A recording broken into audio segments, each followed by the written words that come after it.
Welcome to மிச்சிசை. GOAT the greatest of all time படம் எப்படி இருக்கு? விஜய் படத்துக்கு என்ன தேவையோ அத்தனை விஷயமும் இந்த படத்தில் வந்து இருக்குது. ஆக்ஷன் சீக்வன்ஸ் படத்தில் வந்து ரொம்பவே நல்லா பண்ணியிருக்காங்க. ஸோ கென்யா, தாய்லாந்து, ரஷ்யா இந்த 3 நாட்டிலையும் பார்த்தீங்கன்னா ஒரு பெரிய ஆக்ஷன் சீக்வன்ஸ் வந்து பண்ணியிருக்காங்க. ஸோ கென்யாவில் பார்த்தீங்கன்னா ஒரு பெரிய ட்ரெயின் ஃபைட் சீக்வன்ஸ், ட்ரெயின் வந்து ஃபஸ்ட்டு சீனே பிளாஸ்ட் பண்ணுறாங்க. ரஷ்யாவில் பார்த்தீங்கன்னா பெரிய ஒரு பைக் சேசிங் வந்து காமிக்கிறாங்க. தாய்லாண்டில் ஒரு கார் சேசிங் வந்து காமிக்கிறாங்க. ஸோ இந்த ஆக்ஷன் சீக்வன்ஸ் எல்லாமே பார்த்தீங்கன்னா இன்டர்நேஷ்னல் ஸ்டாண்டர்டில் வந்து எடுத்திருக்காங்க. ஸோ அது எல்லாமே ரொம்பவே நல்லா இருந்தது. ரொம்ப விறுவிறுப்பாக வந்து எடுத்திருக்காங்க. விஜயும் பார்த்தீங்கன்னா ரொம்ப எனர்ஜெட்டிக்காக வந்து நடிச்சிருக்காரு. ஸோ அது போக படத்தில் வந்து தளபதியோட ஹீரோயிசம்மை விட இளைய தளபதியோட வில்லனிசம் தான் படத்தில் வந்து ரொம்பவே ஸ்ட்ராங்காக இருக்குது அப்படின்னு நம்ம சொல்லலாம். ஸோ மங்காத்தா படத்தில் எப்படி வந்து தலை அஜித் வந்து ஒரு ஃபுல் வில்லனிசமாக வந்து பண்ணியிருப்பாரோ, அதே மாதிரி இந்த படத்துலையும் பார்த்தீங்கன்னா இளைய தளபதி விஜய் வந்து ஒரு ஃபுல் வில்லனிசமாக மிரட்டியிருக்காரு அப்படின்னு சொல்லலாம். ஸோ படத்தோட கதை என்ன அப்படிங்கிறத நம்ம சுருக்கமாக பார்ப்போம். அதுக்கப்புறம் படத்தில் உள்ள என்ன விஷயங்கள் பற்றி பார்ப்போம். ஸோ படத்தோட கதை என்னன்னு பார்த்தீங்கன்னா, விஜய்க்கு மொத்தம் 3 ஃப்ரெண்ட்ஸ் இருக்காங்க. பிரசாந்த், பிரபுதேவா, அஜ்மல் 3 ஃப்ரெண்ட்ஸ் இருக்காங்க. ஸோ அப்போ ஜெயராம் வந்து அவங்களுக்கு பாஸாக இருக்காங்க. இவங்க என்னன்னு பார்த்தீங்கன்னா ஸ்குவாடுன்னு ஒரு டீமில் இருக்காங்க. அதாவது ஸ்பெஷல் ஆன்டி டெரரிசம் ஸ்குவாட் அப்படின்ட்டு ஒரு டீம் இருக்காங்க. ஸோ இந்த டீம் பார்த்தீங்கன்னா டெரரிசம்க்கு அகென்ஸ்டாக உள்ளவங்க. ஸோ இவங்க வந்து டெரரிஸ்ட் அகென்ஸ்டாக இருக்கவங்க, தேச துரோகிகள், தீவிரவாதிகள் இவங்களெல்லாம் தேடி கண்டுபிடிச்சி இவங்க வந்து கொல்லுவாங்க. நம்ம நாட்டோட பாதுகாப்பை வந்து மெயின்டைன் பண்ணக்கூடிய ஒரு ரா ஏஜென்ட் மாதிரி.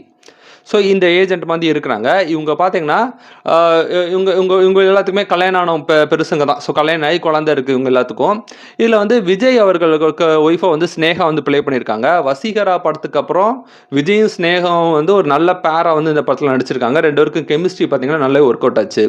ஸோ ஸ்னேகா வந்து ப்ரெக்னெண்ட்டாக இருக்காங்க. ப்ரெக்னெண்ட்டாக இருக்கும்போது வந்து விஜய் வந்து இவங்களுக்கு தெரியாமல், ஸ்னேகாவுக்கு தெரியாமல் அவங்க ரா ஏஜென்ட்டாக வந்து இருக்கிறாங்க.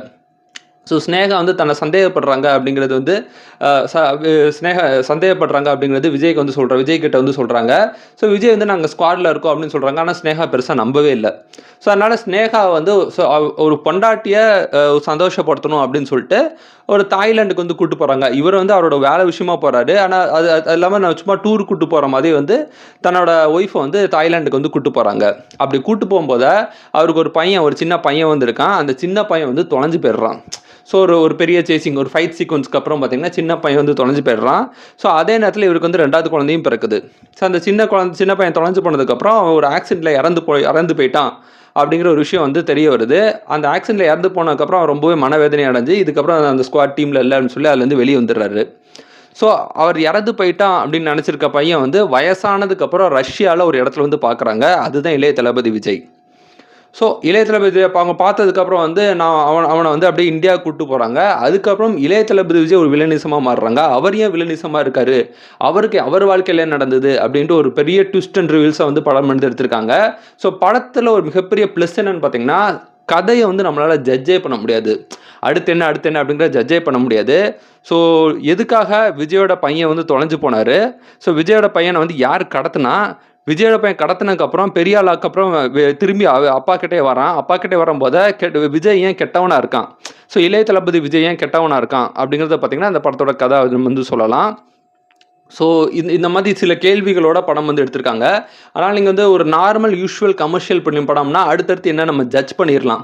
இதுக்கு அடுத்து என்ன சீன் வரும், அதுக்கடுத்து என்ன சீன் வரும் அப்படிங்கிறது நம்மளுக்கே தெரியும். ஹீரோ இருப்பார், வில்லன் இருப்பார், பழி வாங்குற கதை அப்படிங்கிற மாதிரி தான் இருக்கும். இந்த படமும் ஒரு ஏறக்குறைய பழி வாங்குற கதைனாலும் ஒரு வித்தியாசமான நம்மளை யோசிக்க முடியாத ஆங்கிளில் நிறைய வந்து எடுத்திருக்காங்க.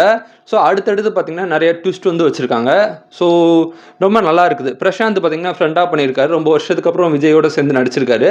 ஸோ அந்த அவரோட ஆக்டிங் வந்து ரொம்பவே நல்லா இருக்குது. அதுமாதிரி விஜய் ஸ்னேகா கெமிஸ்ட்ரி வந்து ரொம்ப நல்லா இருக்குது. அவருக்கு பிரசாந்துக்கு ஒய்ஃபாக பார்த்திங்கன்னா லைலா வராங்க. ஸோ பிரபுதேவா நடிச்சிருக்காரு. நல்ல எல்லா ஆர்டிஸ்ட்டும் பார்த்திங்கன்னா ரொம்பவே நல்லாவே பண்ணியிருக்காங்க. ஸோ ஓவரால் இந்த படம் எப்படி இருக்குது அப்படின்னு கேட்டிங்கன்னா, கண்டிப்பாக நம்ம தியேட்டரில் போய் என்ஜாய் பண்ணக்கூடிய ஒரு விஜய் படமாக வந்து இந்த படம் வந்து இருக்குன்னு சொல்லலாம். ஸோ கிளைமேக்ஸில் பார்த்தீங்கன்னா கிரிக்கெட்டையும் சினிமா வந்து லிங்க் பண்ணியிருக்காங்க. ஸோ கிளைமேக்ஸ் சீக்வன்ஸ் ஃபுல்லாக பார்த்தீங்கன்னா கிரிக்கெட்டும் சினிமா வந்து லிங்க் பண்ணியிருக்காங்க. சினிமாவுக்கு ஒரு பெரிய காம்படிஷனே வந்து கிரிக்கெட்டுன்னு எஸ்பெஷலி ஐபிஎல் கிரிக்கெட் வந்து சொல்லலாம். ஸோ ரெண்டையும் லிங்க் பண்ணியிருக்காங்க. ஸோ கெஸ்ட் அப்பியரன்ஸாக பார்த்தீங்கன்னா கேப்டன் விஜயகாந்த் ஸ்டார்டிங் சீன்லேயே வராரு. அதே மாதிரி சிவகார்த்திகன் வந்து கிளைமேக்ஸ் சீக்வன்ஸில் வராங்க. ஸோ தோனி வந்து காமிச்சிருக்காங்க.